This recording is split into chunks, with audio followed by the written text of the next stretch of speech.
ಅಲ್ಲ, ಯಾರ ನಟ್ಟು ಬೋಲ್ಟ್ನ ಯಾರೂ ಟೈಟ್ ಮಾಡೋಕ್ಕೆ ಆಗಲ್ಲ. ಅವ್ರ ಮೇಲೆ ಅವರಿಗೆ ದೇವರ ನಂಬಿಕೆ ಇದೆ, ದೇವರ ಮೇಲೆ ನಂಬಿಕೆ ಹೆಚ್ಚಿರುವಂಥವ್ರು ಅವರು. ಯಾರನ್ನಾದರೂ ಬೇರೆ ಹೋರಾಟಗಾರರನ್ನ, ಕಲಾವಿದರನ್ನ ನಟ್ಟು ಬೋಲ್ಟು ಟೈಟ್ ಮಾಡ್ತಾರೆ ಅಂದರೆ ಭಗವಂತ ಮೇಲೊಬ್ಬ ಇದ್ದಾನೆ. ಆ ನಂಬಿಕೆ ನಿಜ ಅನ್ನೋದಾದರೆ ಅವನಿಗೆ ಗೊತ್ತಿದೆ ಯಾರು ನಟ್ಟು ಬೋಲ್ಟ್ನ ಯಾವ್ಯಾವ ಸಂದರ್ಭಕ್ಕೆ ಟೈಟ್ ಮಾಡಬೇಕು ಅನ್ನೋದು ಅವನಿಗೆ ಗೊತ್ತಿದೆ.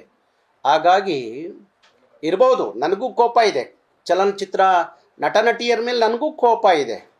ಹೋರಾಟದಕ್ಕೆ ಬರೋಲ್ಲ, ಕನ್ನಡ ಪರವಾಗಿ ಧ್ವನಿ ಎತ್ತಲ್ಲ, ಕನ್ನಡಿಗರು ಅವ್ರ ಸಿನಿಮಾ ನೋಡ್ತಾರೆ, ಕನ್ನಡಿಗರು ಅವ್ರ ಸಿನಿಮಾ ನೋಡಿದ್ರು ಸಹ ಕನ್ನಡದ ಪರವಾದಂಥ ಹೋರಾಟಕ್ಕೆ ಬರಲ್ಲ. ಈಗ KPSC ವಿಚಾರದಲ್ಲಿ 70,000 ಮಕ್ಕಳು ಬೀದಿಲಿ ನಿಂತು ಹೋರಾಟ ಮಾಡುವಾಗ ಸಿನಿಮಾದವರು ಒಬ್ಬರು ಮಾತಾಡ್ತಾ ಇಲ್ಲ ಅನ್ನೋ ನೋವು ನನಗೂ ಇದೆ.